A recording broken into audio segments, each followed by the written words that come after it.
जे आहे ना ही स्क्वॉर्चिंग सुरू झाली हे राहायला कसं पाहिजे इथून वर बघा हिरा सारखं इथून वर जो आणणारच आहे ना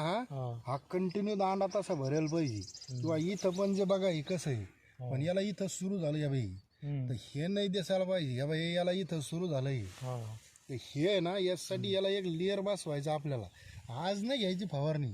पण आणखी 3 दिवसानं याला 70% स्टंप बाहेर पडणार आहे हे स्टंप निघू राहिलं 3 दिवसातच दिसते ते आता सगळ्याला निघलेत ते फक्त हे दिसतेत ते उद्या ते पूर्ण बाहेर येतात पाहते आता तर तसे 3ऱ्या दिवशी याला काय करायचं आपल्याला एक फवारणी घ्यायची तेवढी एक फवारणी याला असा लेअर बसून द्यायचा आपल्याला हेसाठी का हा हे ना ते आपल्याला शेवट लोक नको व्हायला हा जो आणणारच येईल इथं स्टॉप झाला आता तर हा जो येईल ना पुरा पुरा गोंड्याला गेला पाहिजे सरळ गेला पाहिजे गोंड्याला हा ही ताकद आहे याची नाही हे जे स्क्वॉर्चिंग आली का